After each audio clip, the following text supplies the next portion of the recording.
31 अगस्त 2022। अभी पढ़ते हैं प्यारे शिव बाबा की मुरली। मीठे बच्चे, सवेरे सवेरे उठ बाप को प्यार से याद करो तो पत्थर बुद्धि से पारस बुद्धि बन जाएंगे। प्रश्न, 21 जन्मों के लिए मालामाल बनने का साधन क्या है? उत्तर, अविनाशी ज्ञान रत्नों का दान करो तो मालामाल बन जाएंगे, क्योंकि यह एक एक ज्ञान रत्न लाखों रुपयों का है। जितना जो दान करेगा, बाप की याद में रहेगा, उतना उसे खुशी का पारा चढ़ेगा। दूसरा प्रश्न है, अपने से कोई पाप कर्म न हो उसके लिए कौन सी परहेज चाहिए? उत्तर, अन्न की बहुत परहेज चाहिए। पापात्मा का अन्न अंदर जाने से उसका असर पड़ता है। हर एक के सरकमस्टांस देख बाप राय देते हैं। ओम शांति। कौन बैठे हैं, कौन आया? जीव आत्माएं जानती है, हम सब आत्माएं इस समय पतित है। खास भारत, आम सारी दुनिया सब पुकारते हैं, हे पतित पावन। ये पतित दुनिया है, सभी आत्माएं पतित दुखी सावरी हो गई है। पतित पावन है बेहद का बाप, जिसको ज्ञान का सागर, सर्व का सद्गति दाता कहा जाता है। बच्चे बाप के सामने है बैठे हैं, बच्चों को कहाँ से पहचान मिली है? पतित पावन द्वारा। जब सतयुग था तब वहाँ राजा रानी तथा प्रजा सब पावन थे, सब गोल्डन एज में थे। तुम बच्चों को अब समझ है कि हम जीव की आत्माएं बैठी है। आत्मा शरीर के साथ है तो सुख अथवा दुख भोगना पड़ता है। आत्मा शरीर में नहीं है तो शरीर को कुछ पता नहीं पड़ता है। आत्मा एक शरीर से निकल जाए दूसरे शरीर से कनेक्शन जोड़ती है तो वह चैतन्य हो जाता है। शरीर जड़ है, वह जड़ बुद्धि को पाता है। पहले 5 तत्वों का पुतला बनता है, उनमें ऑर्गन्स आते हैं, तब आत्मा उसमें प्रवेश करती है, फिर चैतन्य बन जाता है। अभी तुम जीव आत्माएं बैठी हो, तुम्हारे सामने बाप बैठे हैं, वह भी परम सुप्रीम आत्मा है और एवर प्योर सदा पावन है। अब बाप बच्चों को डायरेक्शन देते हैं, बच्चे तुम्हें भी बाप जैसा पावन बनना है। तुम आत्माएं अमर हो, तुम पहले शांतिधाम में थी। तुम जानते हो हम आत्माएं शिव बाबा के पास आई है, जिसने यह साधारण शरीर धारण किया है। सिवाय परमपिता परमात्मा के और कोई हो नहीं सकता जो ऐसे बच्चों को बैठ डायरेक्शन दे। वह तो समझते कि परमात्मा कब आता नहीं, वह नाम रूप से न्यारा है। तुम बच्चे जानते हो हम फिर से 5000 वर्ष बाद आकर मिले हैं। पहचानना है कि कैसे बाप हमको पावन बनाते हैं। आत्मा के पतित होने से शरीर भी पतित हुआ है, अब फिर पावन बनना है। हम आत्माएं मूल वतन में पावन थी। ऐसे ऐसे अपने से बातें करना है, विचार सागर मंथन करना है। अभी तुम आत्माओं को पहचान मिली है। हम आत्माएं निर्वाण धाम में थी, फिर सतयुग में आते हो सुख का पाठ बजाने। तुम हो ऑलराउंडर, इसलिए पहले पहले तुमको ज्ञान मिला है। जानते हो शिव बाबा प्रजापिता ब्रह्मा द्वारा ब्राह्मणों की रचना रचते हैं।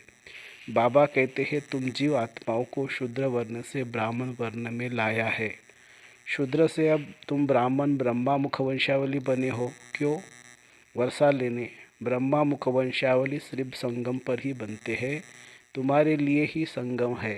तुम आत्मा कहती हो हम पहले पावन थे, अब पतित बने हैं, फिर सो पावन बनते हैं। हे पतित पावन बाबा, हमको फिर से आकर पतित से पावन बनाओ। ऐसे ऐसे अपने से बातें करो। अभी आत्मा को खुराक मिली है। हम आत्मा पावन थी तो मुक्तिधाम में रहती थी, फिर स्वर्ग में आई, इतने जन्म लिए, फिर नीचे गिरते गए, फिर गोल्डन एज में जाना है। बाबा कहते हैं मैंने 5000 वर्ष पहले भी कहा था माँ में कम याद करो। गृहस्थ व्यवहार में धंधे आदि में रहते सिर्फ अपने को आत्मा समझो। हम अब हमको पावन बनना है, घर जाना है, पावन दुनिया का मालिक बनना है। अब हम आयरन एज से गोल्डन एज में कैसे जाए, यह चिंता लगी रहे। बाबा तो सहज युक्ति बतलाते हैं कि माँ में कम याद करो तो तुम पावन बनेंगे। गीता में 2 बार यह महावाक्य है कि मन मना भव। हे बच्चे, देह अभिमान छोड़ो, बाप को याद करो, वह है अथॉरिटी। तुमको सभी शास्त्रों का सार, सृष्टि के आदि मध्य अंत का नॉलेज समझाया है। तुम जितना मुझे याद करेंगे उतना तुम्हारी आत्मा पवित्र होती जाएगी और कोई उपाय नहीं। पत्थर बुद्धि को पारस बुद्धि बनाना। गंगा स्नान से पावन नहीं बनेंगे, अगर बनते तो यहाँ तो होते ही नहीं, परंतु आयरन एज में सबको आना ही है। तो पहले सवेरे सवेरे इस ख्यालात में बैठना है। कहते हैं ना, राम सिमर प्रभात मोरे मन। आत्मा कहती है, हे मेरी बुद्धि, अब बाप को याद करो। बुद्धि का योग बाप से लगाना है। अब जितना जो लगाएगा उतना पत्थर से पारस बुद्धि बनते जाएंगे। पारस बुद्धि बनाने वाला एक बाप ही है। कहते हैं, कलप कलप आकर संगम पर तुमको बनाता हूँ। सेकंड की बात है, ना, जैसे डॉक्टर लोग ऐसी दवाइयाँ देते हैं जो फोड़ा अंदर ही ख़त्म हो जाता है। बाप कहते हैं, तुमको भी मुख से कुछ कहना नहीं है, हाथ पाँव से भी कुछ करना नहीं है, सिर्फ बुद्धि से याद करना है। कल पहले भी तुमने याद किया था, जिससे विकर्म दग्ध हुए थे। ऐसे तुमको समझाया गया था, अब समझा रहा हूँ। अभी तुमको बाप की याद से पारस बुद्धि बनना है। बाप कहते हैं, मैं तुम्हारा पतित पावन बाप कलप कलप के संगम पर आता हूँ श्रीमत देने है। हे मेरे मीठे लाडले बच्चे, यह आत्मा सुनती है इन ऑर्गन से। यह है ब्रह्मामुख वंशावली। गौमुख कहते हैं ना, गौ जानवर नहीं, यह गौ माता ठहरी ना। इस गौमुख से सुनाते हैं। मंदिरों में फिर वही गौमुख दे दिया है। उनके मुख से पानी बहता है, उसको समझते गौमुख। गंगा का जल समझते हैं। अभी तुम जानते हो, यह ज्ञान बाप इन द्वारा देते हैं, ब्रह्मा के द्वारा। यह गौ माता हुई ना, यह है बड़ी माँ, इनकी कोई माता नहीं है। साकार मम्मा की भी यह माता हुई ना। तुम सब माताएं गौ हो। तुम्हारे मुख से यह ज्ञान वर्षा होती है। बाकी पानी की नदियाँ तो सब जगह होती है, वो गंगा पतित पावनी हो नहीं सकती। गंगा पर भी मंदिर है जहाँ देवता की मूर्ति है। इन देवताओं में तो ज्ञान है नहीं। ज्ञान तुमको मिलता है जिससे तुम देवता बनते हो। देवताओं को ज्ञानी नहीं कहेंगे, विष्णु को अलंकार देते हैं। वास्तव में तुम ब्राह्मणों के अलंकार। तुम बच्चों को यह स्वदर्शन चक्र फिराना है। इसमें हिंसा की कोई बात नहीं है, यह सब ज्ञान की बातें हैं। ज्ञान का शंख बजाना है और चक्र को याद करना है। यह है स्वदर्शन चक्र। उन्होंने फिर चरखा रख दिया है। कमल फूल समान पवित्र भी तुम्हें यहाँ बनना है। गधा भी ज्ञान की है, जिससे माया पर जीत पानी है। तो यह सब तुम्हारे अलंकार। तुम बच्चे जानते हो, यहाँ है नरक, स्वर्ग उस तरफ खड़ा है। हम संगम पर है।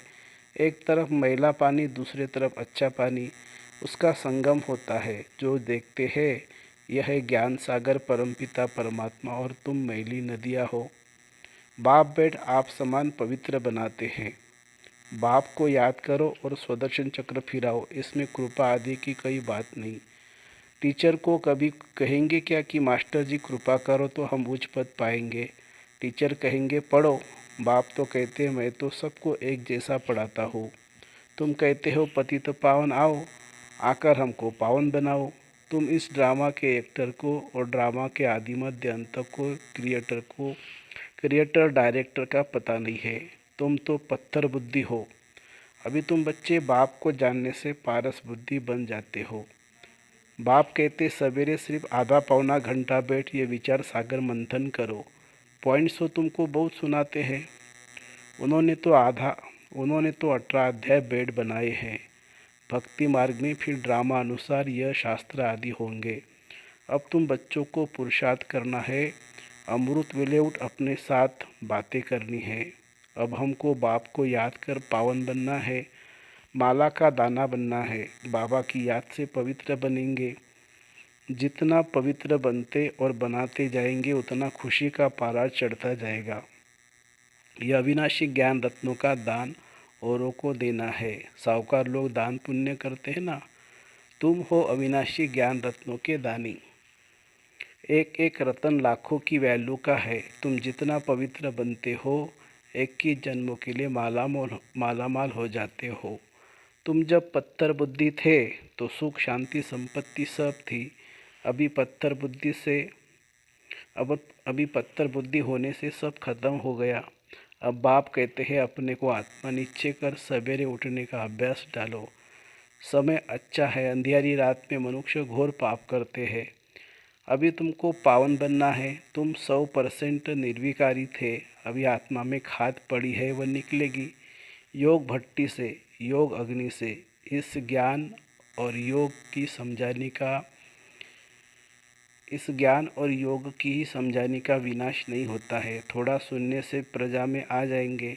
बाप तो कहते बच्चे पूरा वर्षा लो, कलब पहले मुआफिक, वही राजा वही प्रजा आदि बनेंगे। अज्ञान काल में भी दान पुण्य करते तो राजाई घर में जाकर जन्म लेते हैं। कोई कर्मों अनुसार गरीब के घर में जन्म लेते हैं। बाप बैठ कर्म विकर्म अकर्म की गति समझाते हैं। सतयुग में कर्म अकर्म हो जाता है, क्योंकि माया ही नहीं है। यह है रावण राज्य, वह है राम राज्य। अभी रावण राज्य का विनाश हो, सतयुग की स्थापना हो रही है। बाप तो बहुत अच्छी तरह से समझाते हैं, कन्याओं को अच्छी तरह से समझाना चाहिए। बंधन मुक्त है, कन्या की कमाई माता पिता नहीं खाते हैं। माँ बाप कन्या को पूजते हैं। कन्या जब भिखारी बन जाती है तो सबके आगे माथा टेकना पड़ता है। भल कन्या भी देवताओं के आगे माथा टेकती है, क्योंकि जन्म तो पतित माँ बाप से लिया ना। देवता तो है ही पावन। अभी तुम समझते हो हम सो देवता थे, 84 जन्म ले फिर पतित बने हैं, उतरते आए हैं। अब हमको फिर श्रीमत पर चलना पड़े तो फिर कोई पाप कर्म नहीं होंगे। पाप आत्मा का अन्न अंदर नहीं जाएगा। परहेज तो बताई जाती है ना, नहीं तो वह असर पड़ जाता है। परंतु कहाँ का सरकमस्टांस देखा जाता है, कर्मों का हिसाब किताब है, अलग बनाने नहीं देते हैं। अच्छा बाप को याद करो, लाचारी है, बाबा को याद करके खाओ, भूलेंगे तो तुम्हारे पर उसका असर आ जाएगा। बाप को याद करने से नज़दीक आते जाएंगे। अभी तो सन्मुख बैठे हो, बाप डायरेक्ट समझाते हैं, हे बच्चे कह बात बात बात कर रहे हैं तो बाप को याद करना है, फिर करो न करो तुम्हारी मर्जी, जो करेगा सो पाएगा। ज़रूर सीधी बात है। ये तो समझ गए हो, यह हॉस्पिटल है, हेल्थ वेल्थ की यूनिवर्सिटी भी है। इसमें सिर्फ 3 पैर पृथ्वी की चाहिए, बस। बेहद का बाप देखो कैसे पढ़ाते हैं, कितना निरहंकारी बाप है। पतित शरीर पतित दुनिया में बैठ तुम बच्चों से कितनी मेहनत कर रहे हैं। बच्चे फिर तुम अपना वर्षा ले लो, हम साक्षी हो, देख रहे हैं कौन कौन अच्छा पुरुषार्थ कर रहे हैं। इसमें सिर्फ 3 पैर पृथ्वी चाहिए। कलकत्ते में सेंटर है, कितनों का कल्याण हो रहा है। जो आपस में मिलकर सेंटर चलाते हैं उनको भी पद मिल जाता है। क्लास जितना कमरा हो, जिसमें सब क्लास सुन सके। बस हमको तो गोल्डन एज में जाना है, सिवाय याद के और कोई उपाय है नहीं। बाप कहते हैं बच्चे अपना और दूसरों का कल्याण करना है। तुम यह हॉस्पिटल खोलो, तुमको यहाँ बहुतों की आशीर्वाद मिलेगी। मनुष्य कॉलेज खोलते हैं औरों के लिए, खुद तो नहीं पढ़ते हैं, तो विद्या उनको दूसरे जन्म में अच्छी विद्या मिल जाती है। बाप कहते हैं चाहे गरीब हो चाहे साहूकार हो, 3 पैर पृथ्वी का प्रबंध हो, जिसमें बैठ ज्ञान और योग सिखलावे, पत्थर से पारस बनावे। कहते हैं बहन भाई बनाते हैं, विष का वर्षा छुड़ाते हैं। फिर दुनिया कैसे चलेगी, यह तो तुम बच्चे जानते हो कि वहाँ यह दुनिया कोई भोग बल के नहीं है। वहाँ तो योग बल से बच्चे पैदा होते हैं। अब तुम उस नए विश्व के मालिक बनते हो। अच्छा, मीठे मीठे सिखिलदे बच्चों प्रति माता पिता बाप दादा का याद प्यार और गुड मॉर्निंग। रूहानी बाप की रूहानी बच्चों को नमस्ते। हम रूहानी बच्चों की रूहानी माता पिता बाप दादा को याद प्यार, गुड मॉर्निंग और नमस्ते बाबा, नमस्ते। धारणा के लिए मुख्य सार, सवेरे उठने का अभ्यास डालना है। सवेरे सवेरे उठ विचार सागर मंथन जरूर करना है। आधा पौना घंटा भी बैठकर अपने आप से बातें करनी है। बुद्धि को ज्ञान से भरपूर करना है। दूसरी पॉइंट, बहुतों की आशीर्वाद लेने के लिए 3 पैर कॉलेज व हॉस्पिटल खोल देनी है। बाप समान निरहंकारी बन सेवा करनी है। वरदान, चारों ही सब्जेक्ट में हर रोज़ कोई न कोई नवीनता का अनुभव करने वाले तीव्र पुरुषार्थी भवो। ज्ञान में नवीनता का अर्थ है समझदार बनकर चलना, अर्थात जो अपने में कमी है उसे ख़त्म करते जाना। योग के प्रयोग में नवीनता अर्थात उसकी परसेंटेज को बढ़ाना। ऐसे ही चारों सब्जेक्ट में 100 की प्रगति में नवीनता, विधि में नवीनता, प्रयोग में नवीनता, सेवा में नवीनता, औरों को सहयोगी बनाने व परसेंटेज बढ़ाने में नवीनता का अनुभव करना, माना तीव्र पुरुषार्थी बनना, इसमें ही समीपता का अनुभव करेंगे। स्लोगन है प्यूरिटी की अथॉरिटी ही सबसे बड़ी पर्सनालिटी है। प्यूरिटी की अथॉरिटी ही सबसे बड़ी पर्सनालिटी है। अच्छा, ओम शांति शांति शांति। शुक्रिया बाबा, शुक्रिया। Thank you Baba, thank you.